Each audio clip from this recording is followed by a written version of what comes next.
여러분이 지금까지 알고 있던 미국의 해군력, 그거 전부 환상일지도 몰라요. 세계 최강이라고 자부하던 미국 해군이 지금 어떤 처지인지 아세요? 배가 고장 나도 고칠 곳이 없어서 부두에 그냥 방치되고 있는 게 현실이거든요. 정말 믿기 힘들겠지만 사실이에요. 그런데 말이죠. 이 절체절명의 위기 상황에서 트럼프가 선택한 구원투수가 누군지 아세요? 바로 우리 한국 하나오션인 거예요.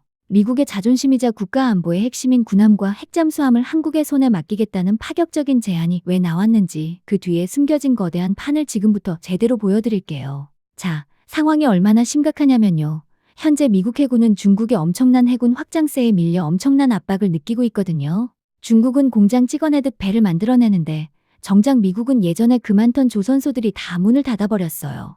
냉전이 끝나고 평화의 시대가 오자 미국 정부는 대규모 군축에 돌입했고 그 여파로 조선소들이 하나둘씩 문을 닫기 시작한 거죠. 설상가상으로 저렴한 인건비를 앞세운 아시아 조선소들의 상업용 선박 시장마저 다 빼앗기면서 미국 조선업은 완전히 무너져 내렸거든요. 배를 만들고 싶어도 만들 사람이 없고 고치고 싶어도 고칠 장소가 없는 거죠. 이걸 조선업의 공동화라고 하는데 이게 미국 안보의 아킬레스건이 되어버린 거예요. 특히 잠수함 수리 문제가 심각한데요. 버지니아급 공격 잠수함만 해도 현재 수십 척이 수리를 기다리며 부두에 묶여 있고 평균 대기 기간이 2년을 넘어가고 있어요. 심지어 일부 잠수함은 5년 넘게 부두에 묶여 있다가 그 사이에 기술이 낙후되어 버려서 아예 퇴역시켜야 하는 상황까지 생겼거든요. 이때 등장한 게 바로 하나오션의 필리조선소 인수사건이죠. 이거 진짜 대단한 일이거든요. 필라델피아에 있는 이 조선소는 미국 연합무역법, 그러니까 그 유명한 존스법의 영향을 받는 곳이에요. 1920년에 만들어진 이 법은 미국 땅에서 미국인이 만든 배만 미국 항구를 다닐 수 있다는 보호무역주의의 상징 같은 법률이거든요. 하나오션이 이 조선소를 통째로 사버렸으니 이제 한국 기술로 만든 배가 미국의 빗장을 그냥 열고 들어가는 셈인 거죠. 100년이 넘는 역사를 자랑하는 존스법의 벽을 정면으로 뚫어버린 첫 사례라고 봐도 과언이 아니거든요. 그런데 더 놀라운 건 트럼프의 태도예요. 트럼프는 아메리카 퍼스트를 외치는 사람이잖아요. 그런데 왜 한국 조선업에 러브콜을 보낼까요? 이유는 간단해요. 한국만큼 싸고 빠르고 정확하게 배를 만드는 나라가 전 세계에 없거든요. 미국 기술자들이 10년 걸릴 일을 한국은 3년이면 끝내버리니까요. 구체적인 수치를 보면 더 놀랍습니다. 한국 조선소의 평균 건조 기간은 미국의 3분의 1 수준이에요. 예를 들어 이지스 구축함급 함정을 만드는데 미국은 평균 7년이 걸리는데 한국은 2년 반이면 완성해버리거든요. 비용도 미국 대비 40에서 50% 수준밖에 안 되니까 트럼프 입장에서는 이건 거절할 수 없는 제안인 거죠. 여기서 핵잠수함 이야기가 나오는 거예요. 미국 해군의 핵심 전력인 핵잠수함은 워낙 기밀이라 남한테 절대 안 맡기기로 유명하죠. 하지만 지금 미국 내 잠수함 수리대기 물량만 수십 척이 밀려 있거든요. 트럼프 입장에서는 자존심 따질 때가 아닌 거예요. 한국이 미국 땅에 있는 조선소에서 우리 기술을 가져다가 직접 만들어라라는 말이 나오는 배경이 바로 이거죠. 이건 단순히 배를 파는 문제가 아니에요. 한미동맹의 성격이 완전히 바뀌는 역사적인 순간인 거죠. 하나오션이 필리조선소를 인수하면서 이제 우리 기술진들이 미국 현지로 건너가고 거기서 한국식 스마트 야드 시스템을 이식하게 될 텐데 이건 미국 조선업의 심폐소생술을 한국이 집도하는 격이나 다름없어요. 상상해보세요. 미 해군의 자부심인 버지니아급 핵잠수함이 한국 엔지니어들의 지휘 아래 미국 조선소에서 만들어지는 광경을요.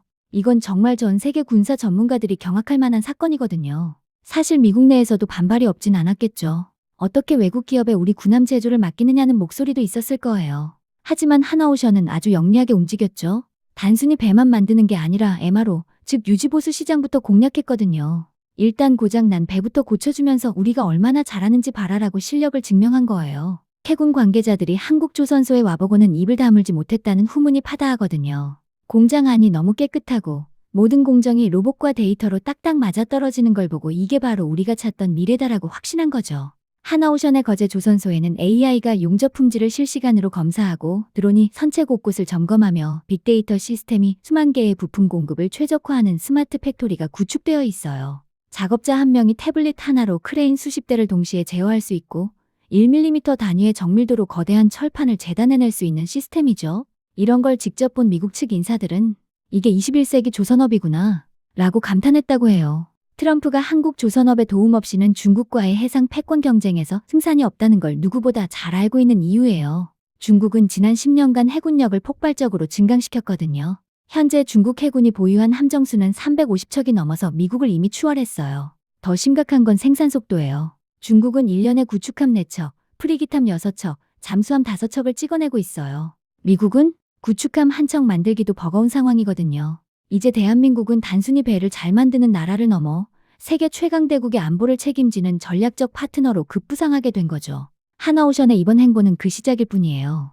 앞으로 필리조선소를 거점으로 미국 본토에서 생산되는 K 군함들이 대서양과 태평양을 누비게 될 텐데 이건 우리 국격이 완전히 다른 차원으로 점프하는 사건이라고 봐도 무방하거든요.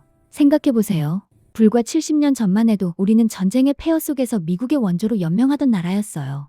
그런데 이제는 미국이 우리에게 도와달라 손을 내미는 상황이 된 거예요. 반도체에 이어 조선업에서도 우리가 세계 최고의 자리를 굳건히 지키고 있다는 증거인 거죠. 우리 국민들이 자부심을 느껴도 되는 이유가 바로 여기 있는 거예요. 조선업 불황이라며 힘들었던 시절을 버텨내고 이제는 세계 1위를 넘어 미국의 안보 심장부까지 장악해버린 이 드라마 같은 이야기 정말 대단하지 않나요?